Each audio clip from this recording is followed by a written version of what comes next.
In the previous couple of lessons, we talked quite a bit about finding power series representations for functions that were related to the geometric series.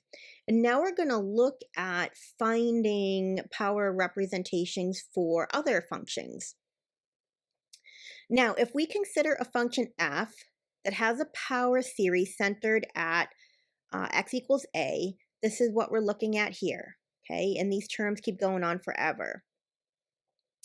Now, if we want to find the coefficients of this infinite polynomial, since it's centered at x equals a, then if I plug in a into the function, we should get just that last coefficient. Because if I plug in a for all my x's, anything that has the grouping x minus a, when I plug in that a, it's going to disappear. When I plug in a into f, what I'm going to be left with is the constant. Now, if we use derivatives to continue that idea to find the coefficients, we'll be able to find each coefficient every time we take a derivative. So to find C1, we're going to take the first derivative. If I take the derivative of this infinite polynomial, what's going to be left? This is going to disappear because this is a constant, so that disappears. If I consider this expanded, I get C1 times x minus C1 times a. Now, C1 times a is a constant, so that's going to disappear. So what I'm left with is C1 times x, and when I take the derivative of that, I just get C1. When I take the derivative of all of the other terms, what's going to happen is we're just going to use the power rule where we bring the 2 down in front. So I have 2 times C2 times x minus a decreased by 1. And so now for our first derivative, this is what we have. So using the same idea that we did up here, if I plug in a into the first derivative, any term that has x minus a in it is going to disappear as soon as I plug in a, because that's going to give me 0. So all of these are going to disappear. So I get that if I take the first derivative and evaluate it at a, I get C1. So now we find C1. Now if I go ahead and do that one more time so we can kind of see what the pattern looks like. Now if I take the derivative of the derivative, so really we're doing the second derivative here. If I take the derivative of this, it disappears because it's a constant. When I take the derivative of this, I'm left with just 2c2, because when I think about expanding this, what I get would be 2c2 times x minus 2c2 times a. And the 2c2 times a is a constant, so that's going to disappear. So when I take the derivative of 2c2x, what I'm left with is 2c2. Everything else, we would repeat the pattern of using the power rule, so the 2 would come down in front. So now this is what's left when I take the second derivative. And if I evaluate that at a, anything that has any term that has an x minus a in it is going to disappear, because I get a minus a is 0. And what I'm left with is 2c2. So if I continue to repeat this pattern and I solve for my coefficients, what's going to happen, if I look up here, I know what my first coefficient is, my C naught. That's going to be my f of a. When I look for my C1 coefficient, that's just going to be f prime of a. Now, for my C2 coefficient, I have to do a little bit more work. To solve for C2, I have to take f double prime of a and divide both sides by 2. And then I would repeat that for all of my coefficients. But if you went out far enough, what you would see is that you get this pattern. When you solve for your coefficients, you get whatever this value is here for n, you would have to take that derivative. So C2, I would have to take the second derivative, evaluate it at a, and then divide by, and it ends up being the factorial of n. whatever this is. So this would be 2 factorial in this case. And that is because as we use the power rule and we keep taking derivative, I'm going to keep taking 1 less and multiplying it by this in front, and it's going to end up becoming a factorial. So in general, if I want to find the nth coefficient in general, I would take the nth derivative evaluated at a and then divide by n factorial. So that's how I find the nth coefficient in general. So here's our official definition for our Taylor series. And what we just talked about here, that was this, our coefficients for the Taylor series. And then, of course, you have your quantity x minus a raised to the n. And this is what it looks like when you expanded out some of the terms. Now, if this is, so in this case here, you can see that it's centered at some value a. This is called a Taylor series. Now, the Maclaurin series falls under the umbrella of the Taylor series, and the Maclaurin series is just a special case when it's centered at 0. So that's the case when x is centered at a equals 0. Okay, so we have the uniqueness of Taylor series.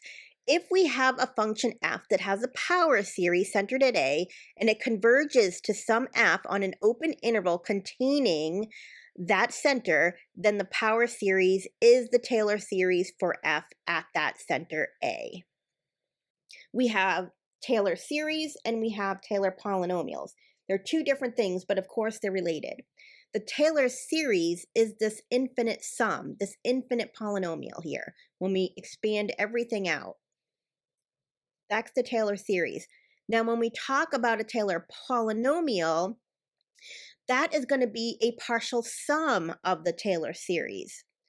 And so depending on how far you go out, if you go out to, say, the 6th term, that's going to be the 6th partial sum because you add up the first 6 terms.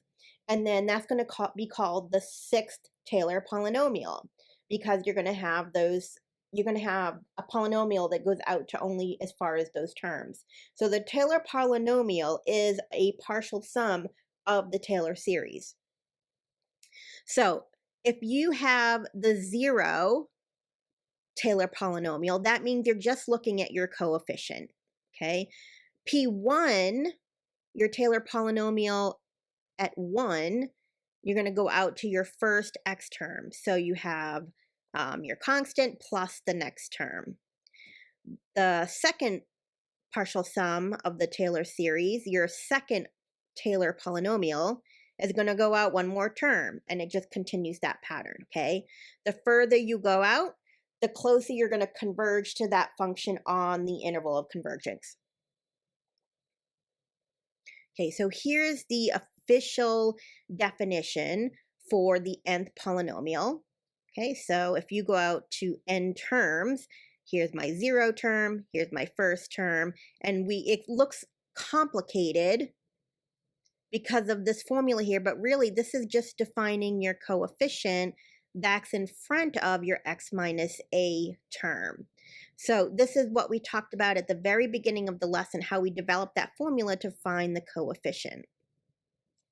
Now, if the nth Taylor polynomial is centered at 0, then that's known as the nth Maclaurin polynomial because the Maclaurin polynomial is centered at 0. Let's look at our first example.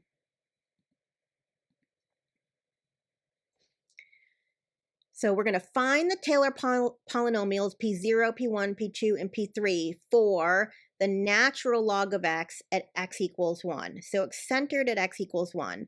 And then we're going to use a graphing utility to compare the graph of f with these polynomial functions. Now I have it already in the notes down here, a picture, but of course you can graph this on your calculator to check it.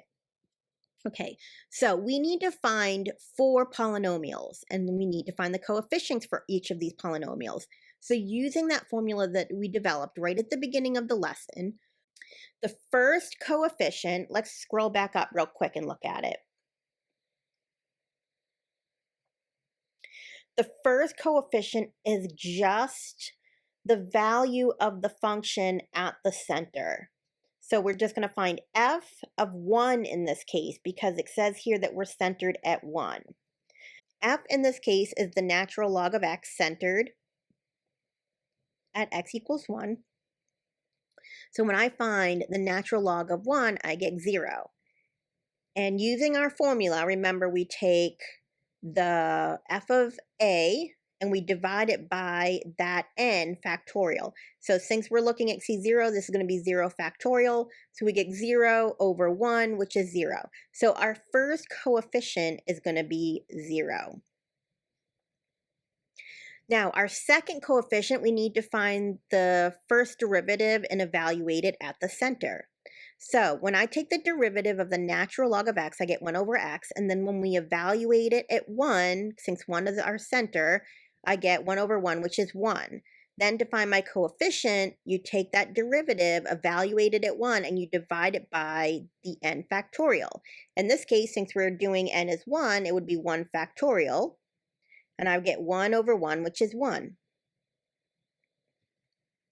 When I take the second derivative of the natural log of x, I get 1 over x squared. When I evaluate it at 1, I get negative 1. And so I'm going to take and find my second coefficient by taking my derivative, my second derivative evaluated at the center, divide by n factorial. In this case, it would be 2. So I have negative 1 over 2 factorial, which is negative 1/2. The third derivative is 2 over x to the third. When I evaluate that at 1, I get 2.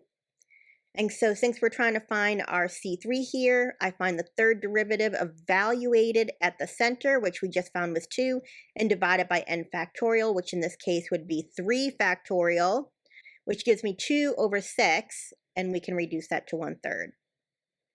So now we have the coefficients that we need to come up with our polynomials for n is 0, 1, 2, and 3. So our constant polynomial is going to be P0 is equal to 0. That was our first coefficient. Then if we go out a second term, we have 0 plus, and my second coefficient is 1. So I have x minus 1 raised to the first. And if I simplify that, I just get x minus 1. If I go out to my next term, I'm going to bring everything down. So I have 0 plus 1 times x minus 1. And then I go out one more term. So my C2 coefficient is negative 1/2. And then, of course, I have my x minus a. In this case, it's 1. So x minus 1 raised to the n. In this case, it's 2. So that's our second Taylor polynomial. Now our third Taylor polynomial, I just go out one more term again, and this is what I get. So I bring everything else down, and then when I go out one more term, I get 1/3 x minus 1 to the third. Now, when you look at this graph here, you can see all of the polynomials. So let me bring up my little highlighter thing. Okay, so here's our function f of x. It's the natural log of x. It's kind of hard to see because it's cluttered, but you can zoom in. Let's see if we can zoom in a bit. Okay. So this here in this teal colored green, that's my function, okay, f of x. Now my polynomials that I came up with, my first polynomial was the constant polynomial x0. So that just lies here along the x-axis. When I got my next Taylor polynomial, that was x minus 1. So that's this here in this aqua colored blue. Then let's see, my second Taylor polynomial, that was this one down here. And that was this quadratic. So it comes up like this. Whoops. It's this navy blue colored. That comes up like this. And then when we did our third Taylor polynomial, that was this one here. That's in kind of a burnt orange color. That's this one. Now, the further we go out in the terms, the closer and closer that polynomial is going to get to the natural log of x. Now, we don't know what values of x this converges for, so let's take a look at that next. It might only converge on that for that polynomial on a certain interval, so let's look.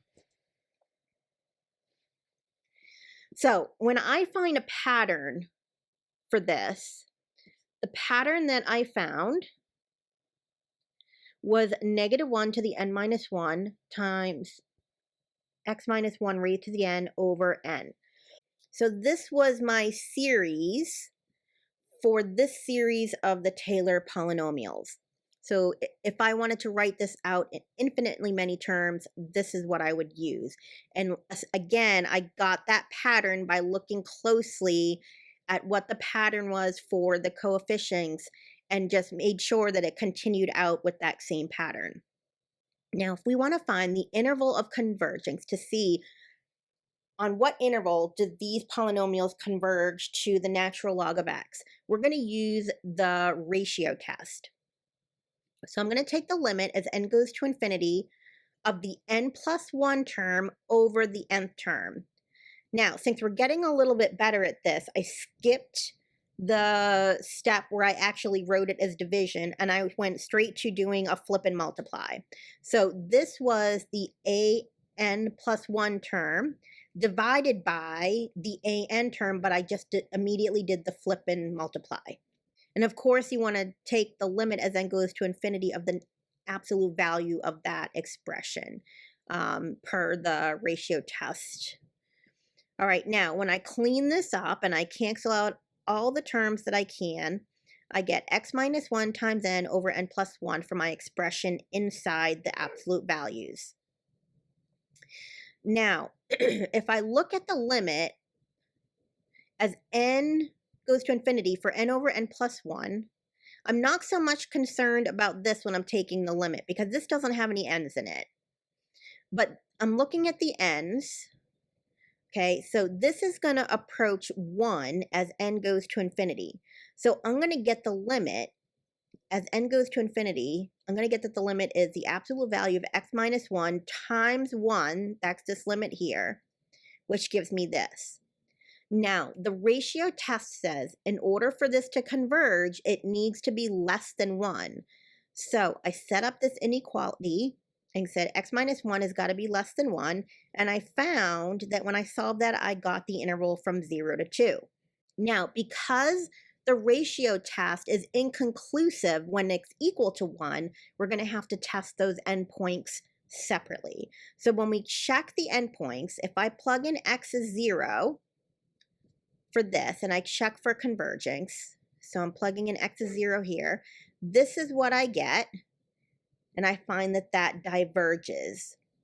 If I look at -1 raised to the 2n minus 1, this is always going to give me an odd power, which means this is always going to be negative.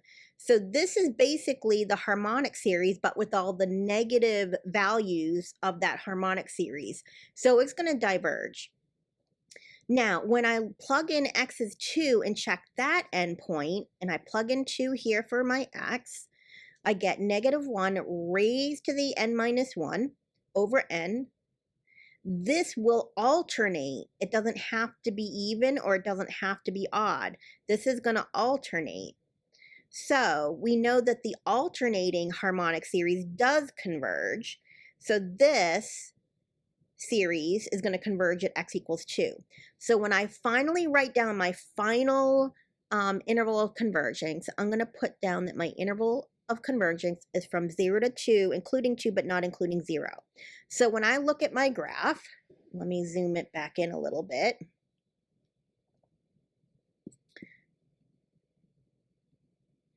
So when I look at this graph, what's going to happen is these polynomials that we found as we go further and further out with our terms, it's going to converge on the interval from here to here, including 2, not including 0. So all of these values here is going to get closer and closer and closer to the function natural log of x on that interval. All right, let's look at the next example. This is an example finding Maclaurin polynomials, which is basically Taylor polynomials, but it's a special case of the Taylor polynomial when it's centered at 0. For each of the following functions, we're going to find formulas for the Maclaurin polynomials from 0 to 3. And then we're going to find a formula for the nth Maclaurin polynomial and write it out using sigma notation.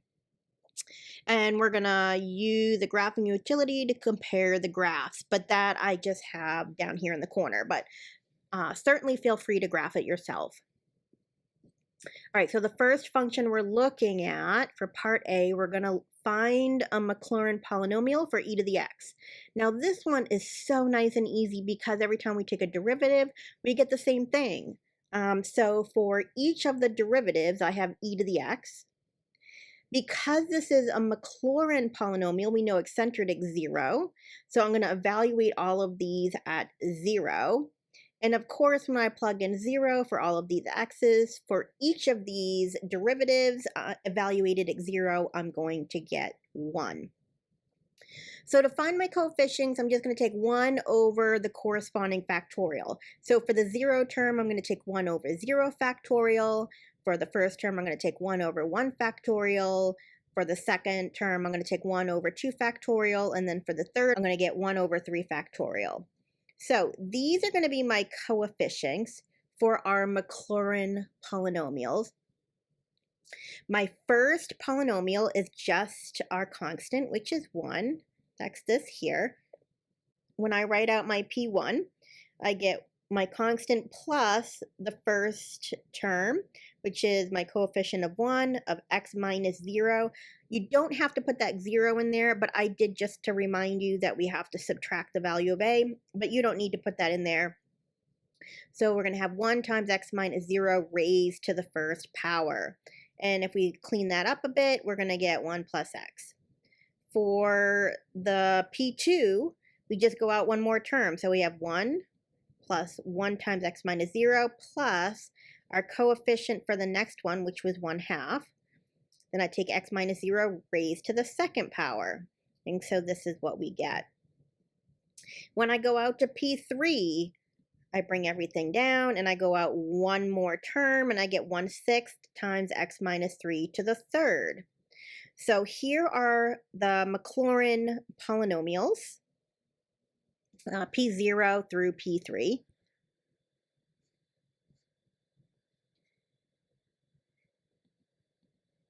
Now, to find our pattern, if we kept going out to find our nth term, or our nth polynomial, I should say, this is going to be our pattern.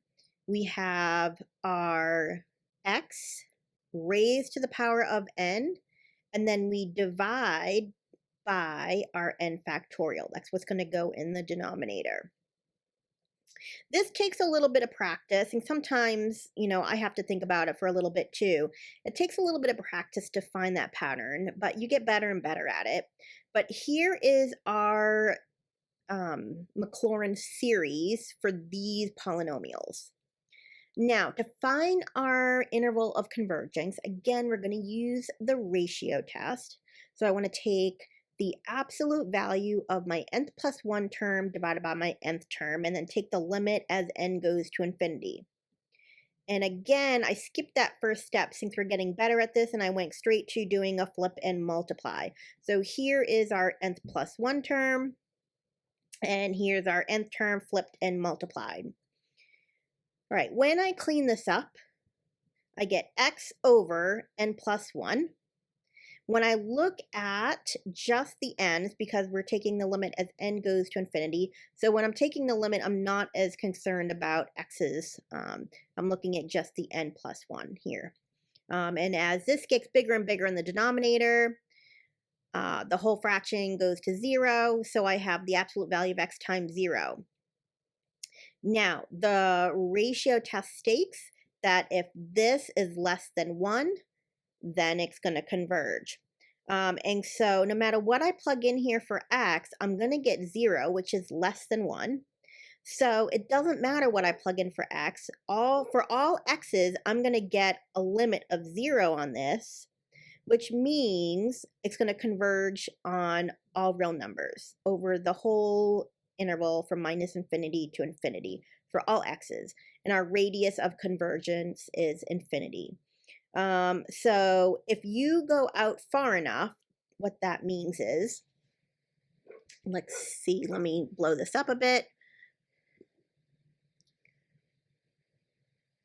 So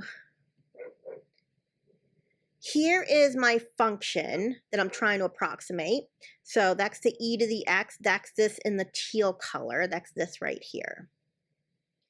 If I go far enough out in my polynomials, it's going to get closer and closer and closer to that entire function.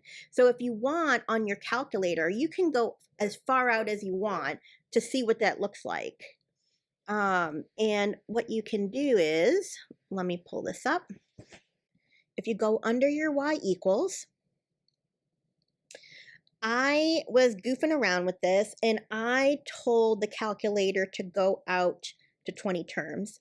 So I set this up. I said n equals 0 to 20, and I told it to do x to the n divided by n factorial. And then I also graphed e to the x. Now, if you've never done this before and you're looking to see where these symbols are coming from, you can get your summation under the math menu. If you scroll down, your summation is here. And then your factorial, if you scroll over to probability menu, your factorial is option number 4. So I told it to go out to 20. Now, the further you tell it to go out, the more terms it needs to calculate. So when you're doing a large summation like this, you'll notice that it takes a while for the calculator to graph this, which is fine. Just be patient and let it just run and graph. All right, so I'm going to tell it to graph the polynomial to 20 terms. Actually, really, it would be 21 terms because you got to include your constant.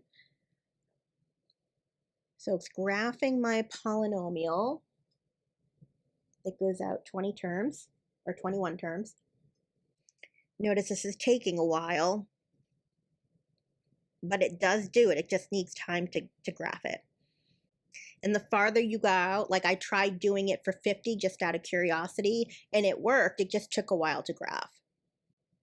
Now, because it's taken a while to graph, I'm going to cut this part out of the video so you don't have to sit there and stare at it and watch it while it graphs. So I'll cut this out and then just show you the end result. So as you can see, here's my e to the x in red, and here's my 20th Taylor, or sorry, and here's my 20th Maclaurin polynomial, and it's so close, they pretty much overlap. Now, the further you go out, the closer this is going to get to e to the x, and it's going to go, as long as you go out far enough, it's going to cover the real number. You just got to keep going out further and further and further. So just, if you want, play around with it. Try next time to go out to 50 or something else. It just takes a little bit of time to load.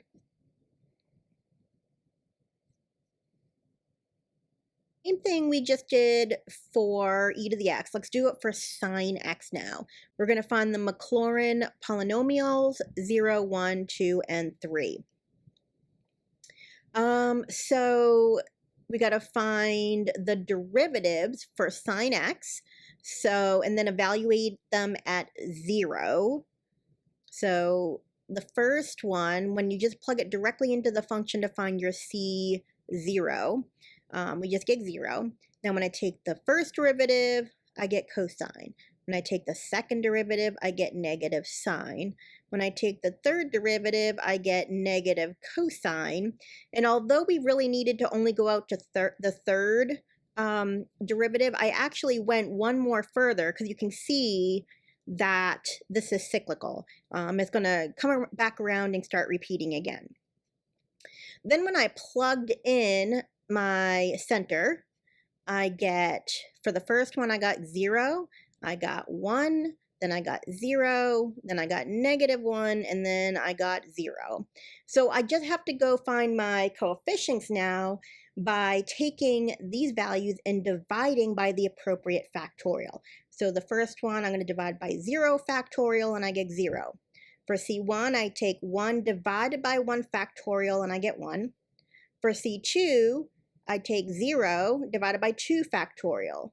For C3, I take -1 and divide it by 3 factorial. And then for the fourth one, I take 0 and divide by 4 factorial. And so I get 0 for that. Now, when we put this all together to find our polynomials, and again, like the direction said we only needed to go out to P3, but I actually went out to P4 because I just wanted to see what it looked like when we closed out that pattern of repeating where it changed back into sine again. So when I plug in my coefficients, here are my polynomials. So when I went out to the fourth polynomial and I went out all of those terms, I got 0 plus 1 times x minus 0 raised to the first plus 0 times x minus 0 squared minus 1/6 times x minus 0 to the third plus 0 times x minus 0 to the fourth. Notice that when I have an even power, that's where I get 0. So if I clean this up, I would only have the odd powered terms. Everything else that are even, that just disappears. So when I looked for my pattern to write this out in a series format, I noticed also that it alternated times. So once I figured out what that pattern was, I have -1 to the n, and because I'm only keeping the odd powers, everything else disappears, I wrote my exponent as 2 to the n plus 1 over 2 to the n plus 1 factorial. Now, to find how this converges or where this converges using the ratio test, I took the nth plus 1 term and divided by the nth term, and so we get a flip and multiply here. And then I take the limit as n goes to infinity with absolute value symbols around that expression. And so this is a little bit tricky. Remember that you're replacing n with n plus 1. So it can get a little bit messy. Just take your time. So I replaced this n here with n plus 1 to get my n plus 1 term. And then here's my nth term. So I just recopied this, but I did a flip and multiply since we were dividing. And so when I multiply this out, I actually get x to the 2n plus 3 over 2n plus 3 factorial times 2n plus 1 factorial over x to the 2n plus 1. And then, of course, you take the limit as n goes to infinity. Now, cleaning that up, I'm left with x squared in the numerator because I have an x to the 2n plus 3 up here and an x to the 2n plus 1 up here. So I can get rid of the x to the 2n's, cross those off on the top and the bottom. I'm still left with an x to the third over an x to the first, which would leave me with an x squared in the numerator. Then in the denominator here, I have 2n plus 3 times 2n plus 2 times 2n plus 1, and that pattern continues. So everything up to 2n plus 1 disappears, and I'm left with 2n plus 2 and 2n plus 3 in the denominator. And then, of course, I want to make sure I carry over my absolute values and take the limit as n goes to infinity. Now, as n goes to infinity, ignoring my x squared, this gets really big really fast. So the whole fraction is going to go to 0. So I have the absolute value of x squared times 0, which gives me 0 for any value of x. So again, this is a case where this is going to converge on over all real numbers. X can be anything, and this has a radius of convergence of infinity. Here's what our graph looks like. If we zoom in. So here's sine X here. That's our wave function in the dark blue. Now, here are the polynomials, and as we go further out in our terms, it's going to get closer and closer to this wave function sine X. And that is going to happen over all real numbers.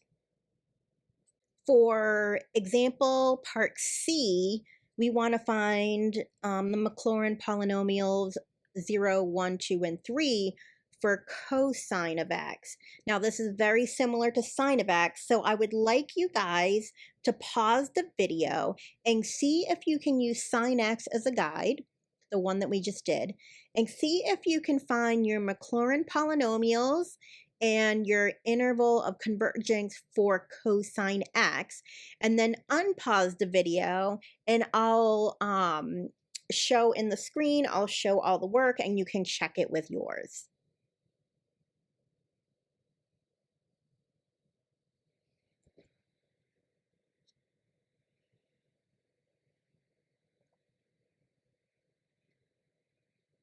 Okay, so now that you've tried it on your own, this is what you should get for your coefficients. So check those. If you need to pause the video to write this down or check your work, go ahead. And then for our polynomials 0, 1, 2, 3, and 4, although the directions only said to go out to 3, I went out to 4. This is what you should get for your polynomials. So go ahead and pause the video again if you need a minute to check those. And then when you write it in your series format, since what happens for cosine is you end up keeping the even powers and the odds end up canceling, this is what you should get for your series notation.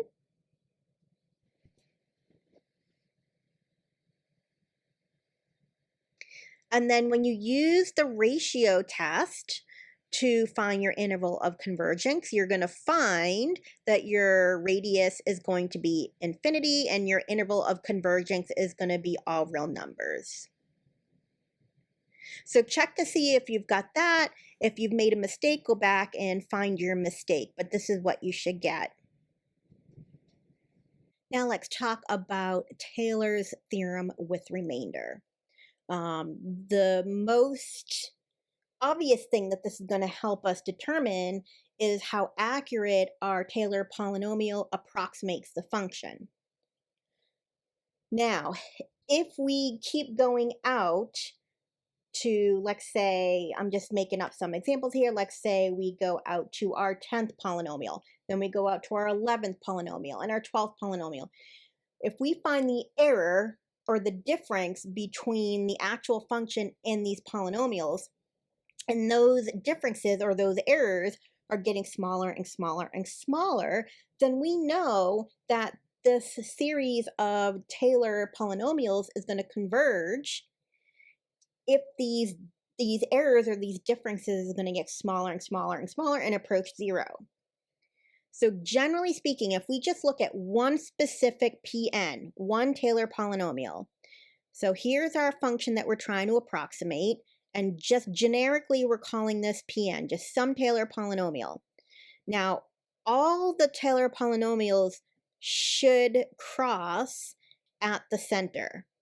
So the error at the center should always be 0, because these points are the same. So if you take the difference in the function at that point and the polynomial at that point, you should get 0 difference. So the error should be 0 here. But if we go out to a different point, let's generically call that point B.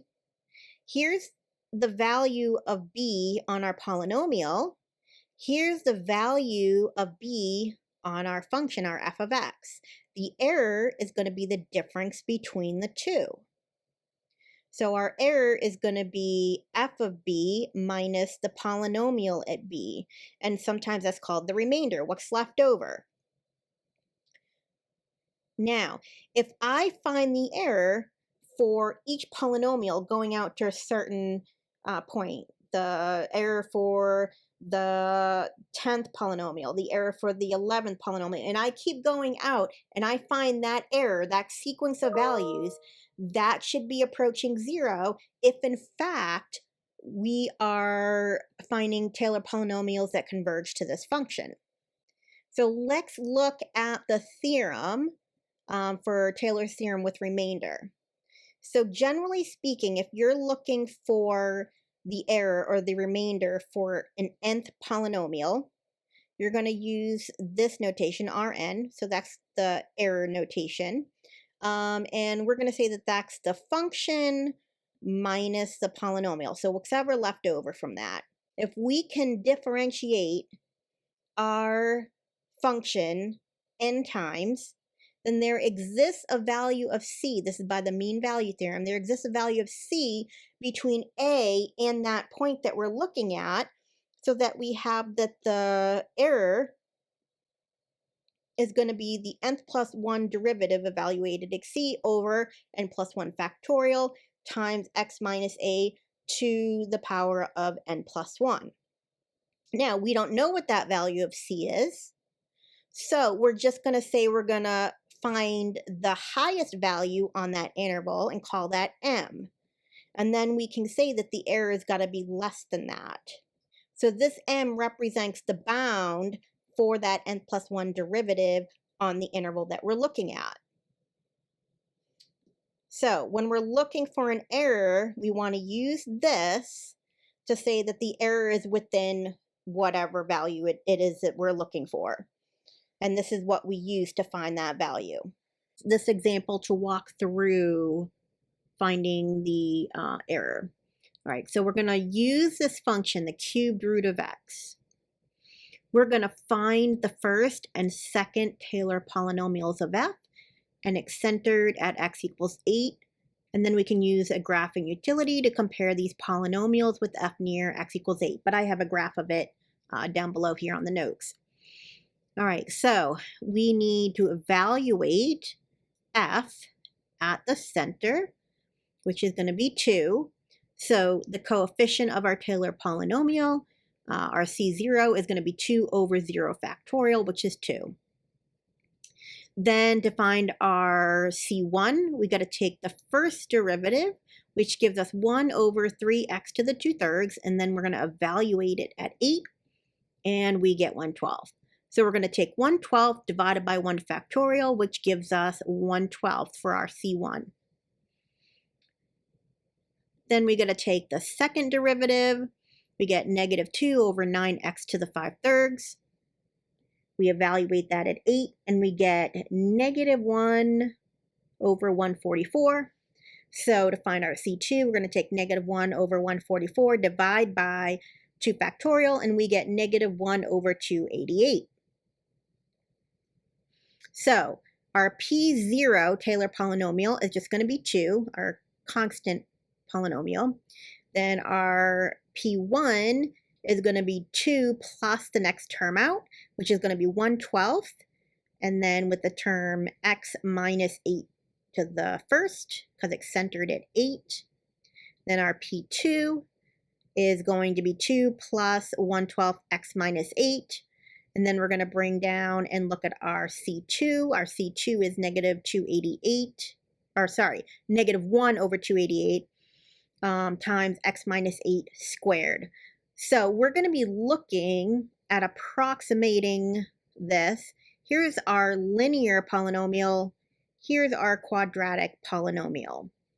Now here's a picture of what it looks like. So let me zoom in a little bit. Okay, so here's our center at 8. So all of the polynomials, of course, should meet at that point. So the error at that point is 0. Here's our first polynomial, P1, our linear, I should say, and then our P2, which is our quadratic, which comes down like this teal colored polynomial. And then our original function, our f of x, which is the cubed root of x, is in this navy blue color. All right, so we're going to use these two polynomials, the linear and the quadratic, to estimate the cubed root of 11. Since our function is the cubed root of x, all we have to do is put in x is equal to 11.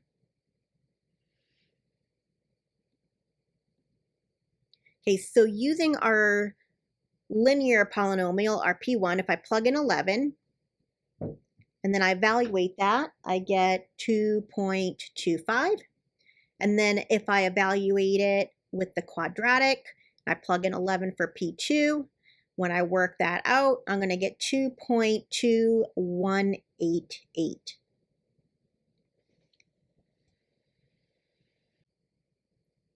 So now let's use Taylor's theorem to find the error. Now, in general, we have that the error for the nth polynomial is going to be the n plus 1 derivative evaluated at c divided by n plus 1 factorial times x minus a raised to the n plus 1. Now, when we're doing this for your P1, your linear polynomial, your n is 1, and you're going to evaluate this at 11. This is going to be the n plus 1 derivative, so that means this is going to be the second derivative evaluated at c, and then divided by 2 factorial times 11 minus 8 raised to the 2.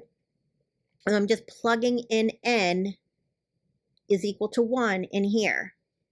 Now, we don't know what c is, so we're going to create a bound and say, well, it's got to be at most this.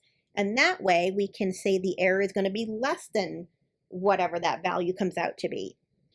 So what we need to do is we need to look at the interval between 8 and 11 on the second derivative and find the highest value.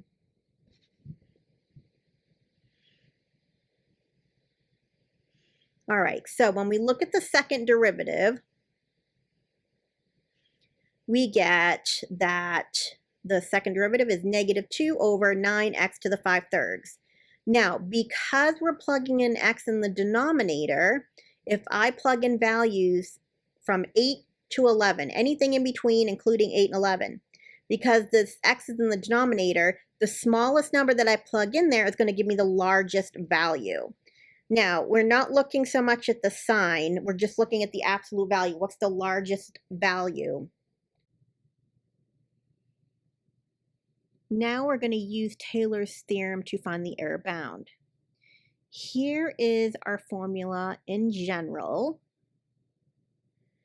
for finding the error of the nth Taylor polynomial. Now, when we're looking for this, we don't know what this value of c is here, so then we want to replace this with the maximum value on the interval between x and a of the absolute value of the nth derivative. So let's look at our linear approximation first. So for P1, when we got that linear polynomial, to find the error at 11, since our n is 1 here, I'm going to plug in n is 1 everywhere, so I get the second derivative at c over 1 plus 1 factorial, which is 2 factorial. Then I have 11 minus 8, and then I have this n plus 1, so that'll get 1 plus 1, which is 2. Now, what I need to do to replace this with the maximum of the second derivative, or I should say the absolute value of the second derivative on the interval between 8 and 11. Now, if we scroll back up to look at the second derivative,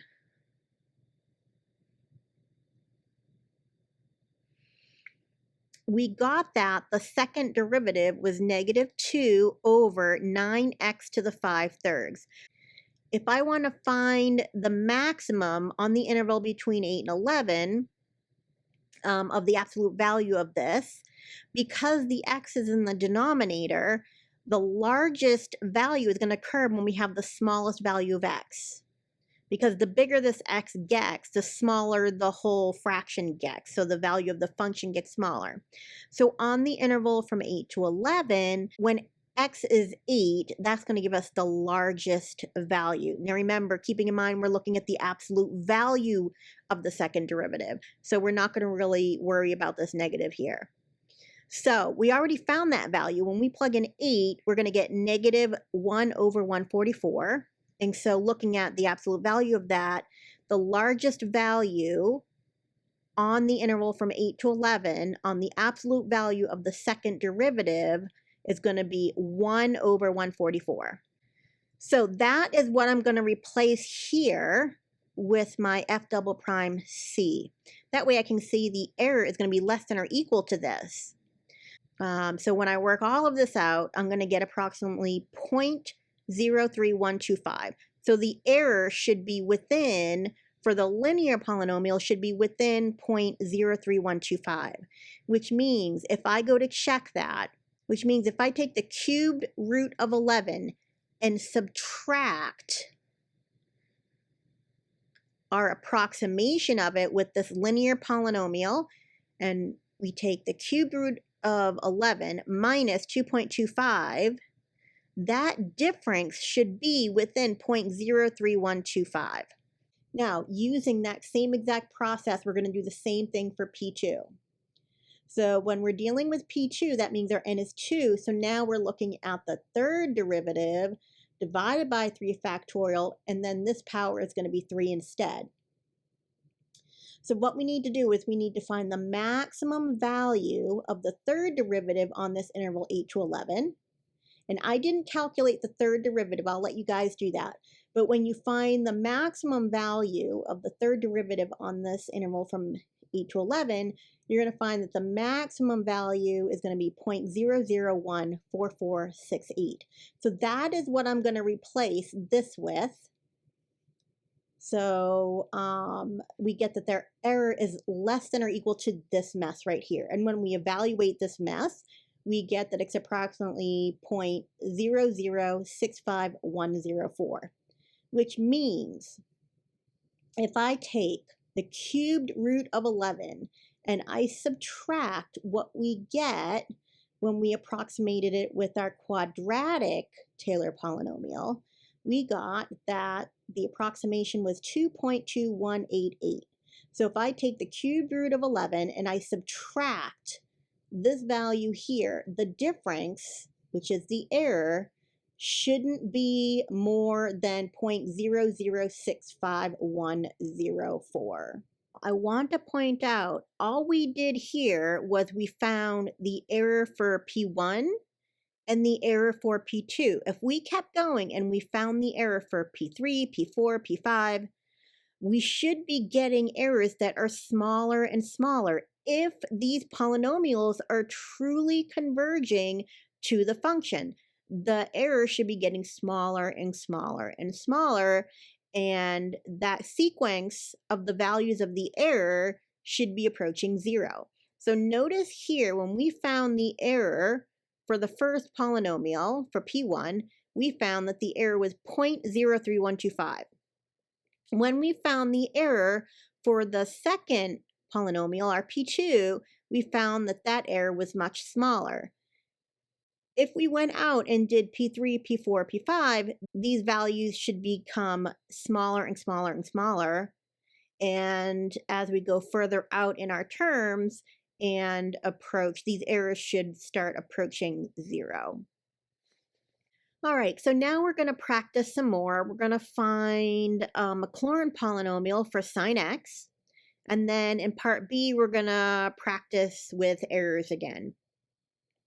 All right, so it gives us this information here about the Maclaurin polynomials for sine x. This is what it is in general. Now, in part A, it says use the fifth Maclaurin polynomial for sine x to approximate sine of pi over 18. Now, because we're looking at the fifth Maclaurin polynomial, we want to go out to the fifth term. But notice that there's no constant here. There's no squared term. There's no fourth term. There's no sixth term. What's going to happen is your coefficients for those is going to be 0, so it eliminates those terms. So if we want to go out to the fifth Maclaurin polynomial, we have to be careful and recognize that we have some coefficients here that are 0. So our C0, our constant, is 0. Here's our next term, that's 1. Our C2 is going to be 0, so that disappears. Here's our C3. Our C4 has a coefficient of 0, so that disappears. And then here's our C5. So this is as far out as we want to go. So our fifth Maclaurin polynomial is going to be x minus x to the third divided by 3 factorial plus x to the fifth divided by 5 factorial, keeping in mind that the constant, the x squared, and the x to the fourth term has coefficients of 0. Now, if we want to approximate sine of pi over 18 using this polynomial, we're going to plug in pi over 18.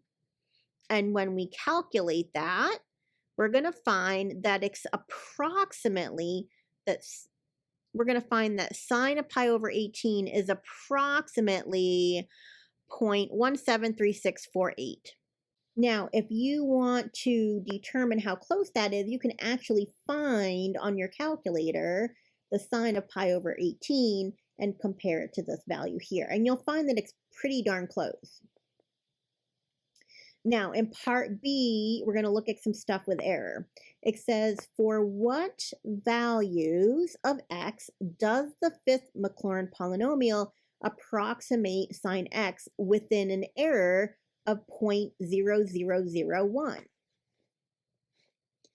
Now, because our fifth polynomial is actually the same as our sixth polynomial, because our terms that have exponents that are even actually have a coefficient of 0. So P5 and P6 are actually going to be the same. So let's use P6. And so we're going to use our formula here. If n is 6, we're going to have n plus 1 factorial, that's 7 factorial. And then we have x minus a. Since this is Maclaurin, it's centered at 0, so this is going to be 0. And then our n is 6, so we're going to have 6 plus 1, which is 7 here. Now, if we look at the interval between 0 and pi over 18, and we look at the seventh derivative of sine and find the maximum of the absolute value of the seventh derivative on that interval from 0 to pi over 18, what we're going to find is the maximum is 1. Because if I take the seventh derivative of sine, the seventh derivative of sine is negative cosine. Since we're looking at the absolute value of negative cosine, let's just look at the cosine of x. When I picture the cosine of x on my graph, and I'm looking at the interval from 0 to pi over 18, that maximum is going to occur at 0. At 0, cosine is 1. So we're going to replace our seventh derivative evaluated at c, we're going to replace that with 1. So we're looking for what values of x satisfy this inequality. So I have 1 over 7 factorial times the absolute value of x to the 7th, and that's going to be less than or equal to the error that we're looking for, which is 0.0001. So what values of x does this satisfy? When I take 7 factorial and multiply both sides by 7 factorial, 7 factorial is 5040. So when I multiply both sides by 7 factorial, I get on this side, I have x to the 7th, or the absolute value of x to the 7th, I should say. And then on this side, I get 0.504. Then when I take the 7th root of both sides, I get that the absolute value of x is less than or equal to 0.9067552,455. So if I have x's that are between negative and positive 0.906755245, the error is going to be within 0.0001 of for the sixth Maclaurin polynomial for sine x. Okay, let's walk through our last example of the lesson. And I know that there was a lot of information in this lesson, and I just want to circle back around and do one more of these Taylor series to make sure you've got it. So we're going to find the Taylor series for the function 1 over x centered at x equals 1, and then we're going to determine the interval of convergence. So we first need to find our coefficients. So for C0, I need to find f of 1, which is 1. So we get our coefficient, our C0 is 1. And then I have to find all of our derivatives here. So I went up to 4. So I found that the first derivative was negative 1 over x squared. The second derivative was 2 over x to the third. The third derivative was negative 6 over x to the fourth. And the fourth derivative was 24 over x to the fifth. And then when I evaluated all of these derivatives at 1, it gave me negative 1, 2, negative 6, and 24. So I was able to use those values to calculate the coefficients, because I just take these values here and divide by the appropriate factorial. So we already did this one. So for C1, I take negative 1 and divide by 1 factorial and get negative 1. For C2, I take 2 and divide by 2 factorial, I get 1. For C3, I take negative 6 and divide by 3 factorial, which gives me negative 1. And then for C4, I take 24 and divide by 4 factorial, which gives me 1. So, and since this is centered at 1, all my terms with my exponents are all going to be x minus 1 to some power. And then I just throw in my coefficients here. So this is what we have here for the nth polynomial. Now, looking for the pattern so I can write it in my series notation, I see that my signs are alternating. So I figure out how to write my negative 1 to the nth power. So this term is negative and this term is positive, etc. So I make sure that I find the correct term to determine that alternating sign. Then I notice that since all my coefficients are either 1 or negative 1, I can just leave that there. And then I have x minus 1 raised to the power of whatever n is. So this one was a lot easier than some of the other ones to find that pattern. Now, to find the interval of convergence and the radius of convergence, we need to use the ratio test. So I'm going to take the nth plus 1 term, divide by the nth term, take the absolute value, and then find the limit as n goes to infinity. Now for this, when I take x minus 1 to the nth plus 1 and divide it by x minus 1 to the nth, I'm left with 1 extra x minus 1 in the numerator. So as I take as n goes to infinity, I'm just going to get the absolute value of x minus 1 because all my n's are gone. And I want to make sure for convergence, based on the ratio test, that this is less than 1. So I know for sure that I'm going to have an interval of convergence from 0 to 2, but now I just have to check my endpoints because the ratio test is undetermined for the endpoints, for when the limit is equal to 1.